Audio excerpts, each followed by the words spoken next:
Hello, this is Miss Smith, and this video is actually going to be a twist on the colonization drawings assignment. So, this is going to serve as a replacement for those of you who need to recover credit for that assignment. Instead of just putting up a collage of pictures and then having you um, write like a paragraph about it, you're actually going to um, hear a reading from chapter 2 in the textbook, section 4, about the race for empires, which does also talk about colonization. And then, so you're going to have to answer some questions, and then you're going to write a brief summary about the three colonial powers: England, France, and Spain at the end. So here goes the race for empires. Events in Europe. Many significant events took place in Europe in the 1500s. Disagreements about religion threw Europe into turmoil. Some of these disagreements eventually led to wars. At the same time, several European nations began to compete for land and power overseas.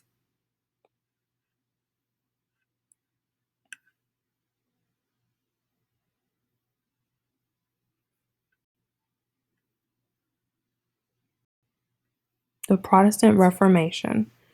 In 1517, a German priest named Martin Luther publicly criticized the Roman Catholic Church. Luther charged that the church was too wealthy and that it abused its power. Criticisms like Luther started the Protestant Reformation. This religious movement began in small German towns but quickly spread to most of Europe. It became a part of many political disputes as well. The Protestants were reformers who protested some of the Catholic Church's practices. Many Protestants believed God meant for religion to be simple. The printing press, a machine that produces printed copies using movable type, helped spread the ideas of the Reformation. Protestants printed large numbers of Bibles as well as short essays explaining their ideas. This let more people read and think about the Bible on their own rather than relying solely on the teachings of a priest. Conflicts between Catholics and Protestants took place throughout Europe, often leading to civil war. In the late 1500s, French Catholics fought French Protestants known as Huguenots. Many Huguenots eventually immigrated to the Americas in search of religious freedom. In 1534, King Henry VIII founded the Church of England, or the Anglican Church. By making himself the head of the church, Henry challenged the authority of the Pope and angered Catholics. Political issues soon became mixed with the religious struggles. Spain and England go to war. In the late 1500s, King Philip II used Spain's great wealth to lead a Catholic Reformation against the Protestant movement. He hoped to drive the Protestants out of England. Standing in his way was the Protestant English Queen Elizabeth I and her sea dogs. Sea dogs was the name given to English sailors who raided Spanish treasure ships. The most successful and daring was Sir Francis Drake. Philip was angered by English piracy. He began gathering the Spanish Armada, a huge fleet of warships meant to end English plans. The Armada had about 130 ships and some 27,000 sailors and soldiers. This mighty fleet was launched to invade England and overthrow Queen Elizabeth and the Anglican Church. But in July of 1588, the smaller but faster English fleet defeated the Armada in a huge battle. The Armada's defeat shocked the Spanish. In addition to the naval defeat, Spain's economy was in trouble. The gold and silver that Spain received from the Americas caused high inflation. Inflation is a rise in the price of goods caused by an increase in the amount of money in use.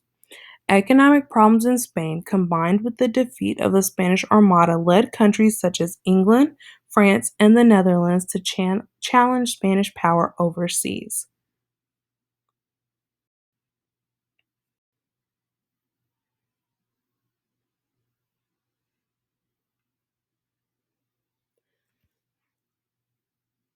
Search for a Northwest Passage. Europeans wanted to find a Northwest Passage, a water route through North America that would allow ships to sail from the Atlantic to the Pacific. The English began sending explorers to find it. Italian sailor John Cabot knew that the King of England wanted to find such a route. Cabot offered to pay for his own expedition, asking only that the King of England grant him a royal charter to any lands he found. The king agreed, and Cabot made voyages to North America for England in 1497 and 1498. Cabot sailed to North America, but he left very few records of his journeys. It is believed that he traveled along the coast of present day Newfoundland and Canada. Although Cabot did not find a passage to the Pacific Ocean, his voyages were successful. They became the basis of England's claim to land in North America. In 1524, France sent an Italian captain, Giovanni da Verrazzano, to seek a Northwest Passage. Verrazzano sailed along the coast of North America from present-day North Carolina to Maine. Jacques Cartier, a French sailor, led France's next major exploration of North America. He made 2 trips to what is now Canada. Cartier sailed into the St. Lawrence River and traveled all the way to present-day Montreal, claiming the areas he explored for France. The Dutch also entered the race. They hired English captain Henry Hudson to find a Northwest Passage. Hudson first sailed to present-day New York in 1609. The following year, Hudson returned to North America, sailing under the English flag. He traveled far to the north. Eventually, he reached the strait that he hoped would lead to the Pacific Ocean. Instead, it led into a huge bay, later named Hudson Bay. None of these explorers ever found a Northwest Passage. Their explorations, however, led to increased European interest in North America. European colonization. The Spanish and the Portuguese were the early leaders in overseas exploration. They dominated the beginning of the era of European colonization of the New World, which lasted from the 1500s through the 1700s. However, Spain and Portugal focused on Central America, the Caribbean, and South America. They left much of North America unexplored. The English, French, and Dutch explored and colonized North America, seeking to expand their colonial empires there. English colonies in the New World. The period of English colonization began in the late 1500s when England decided to set up a permanent settlement in North America. This colony was to establish an English presence in the New World. Sir Walter Raleigh received a charter, a document giving him permission to start a colony. In 1584, he sent an expedition that landed in present-day Virginia and North Carolina. Raleigh named the entire area Virginia. The following year, Raleigh sent another group to found a colony on Roanoke Island, off the coast of North Carolina. The English colonists at Roanoke found life hard. They fought with Native Americans and had trouble finding and growing food. They did not have the wilderness survival skills needed to combat the new environment they faced. After only a year, the remaining colonists returned to England. John White and 150 colonists resettled Roanoke in 1587. White's granddaughter, Virginia Dare, was the first English colonist born in North America. After a few months, White went back to England to get more supplies. War with Spain prevented White from returning for 3 years. When he came back, White found the colony deserted. The only clue he found to the fate of the colonists was the word Croatoan, the name of a nearby island carved into a post. Did the colonists try to escape a Native American attack by fleeing to the island? White never found out. To this day, no one is certain what happened to the lost colony at Roanoke.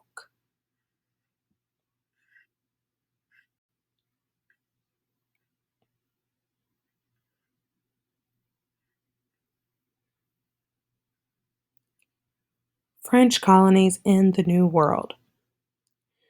France built its first North American settlement in Florida when Huguenots started a few small colonies there in 1564. The Spanish soon destroyed these settlements and drove out the French. Religious wars in France slowed further French efforts to colonize North America. When the fighting ended, the French renewed efforts to settle present day eastern Canada. The explorations of Jacques Cartier and Samuel de Champlain gave France a claim to this region. Nearly 70 years after Cartier sailed up the St. Lawrence, French sailor Samuel de Champlain began exploring North America. He recorded his ideas about European exploration in his journal. Through exploration, we gain knowledge of different countries, regions, and kingdoms. Through it, we attract and bring into our countries all kinds of riches. Through it, Christianity is spread in all parts of the earth.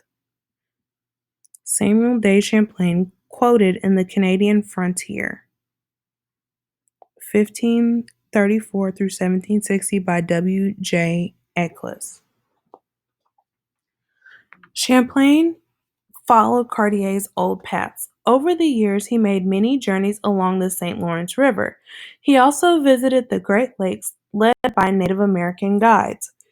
In 1608, Champlain founded a small colony named Quebec on the St. Lawrence River. This trading post opened fur trading routes for the French throughout the region. Champlain's explorations became the basis of France's claim to much of Canada. In the late 1600s, the French began spreading out from the St. Lawrence River, calling their North American territory New France. French fur traders, explorers, and missionaries were all on the move. In the 1650s, French missionaries told stories about a beautiful river, large, broad, and deep. In 1673, explorer Louis Joliet and missionary Jacques Marquette set out to find this great river, the Mississippi. Hernando de Soto was the first European to find the Mississippi River in 1541. They reached the river and traveled down it as far as present-day Arkansas. 9 years later, René Robert de La Salle followed the Mississippi River to the Gulf of Mexico. He claimed the Mississippi Valley for King Louis XIV of France. To honor the king, La Salle named the region Louisiana.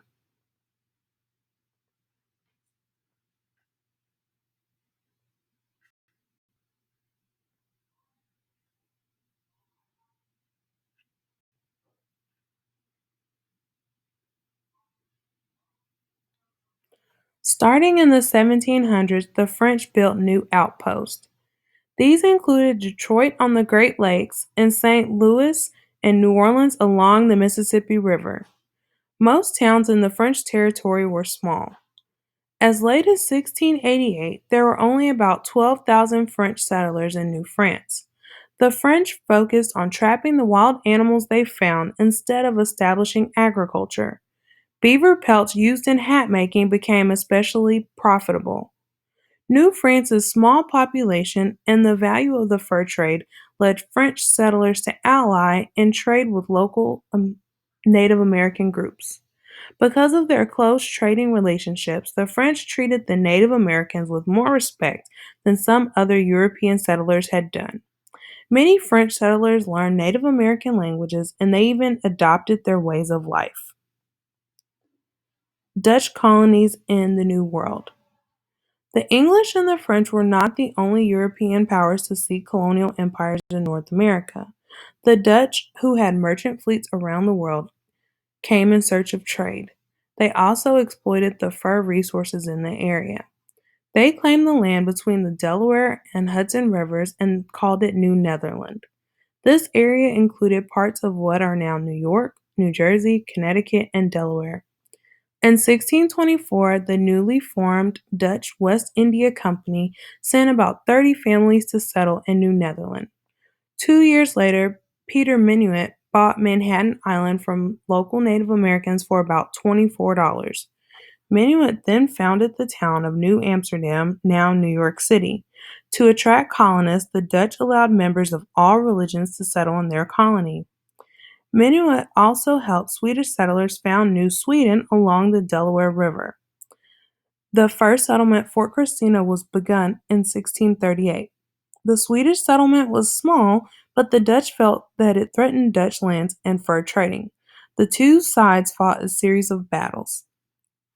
Finally, the governor of New Netherland, Peter Stuyvesant, conquered New Sweden in 1655. He allowed the Swedes to continue their colony, but he called it the Swedish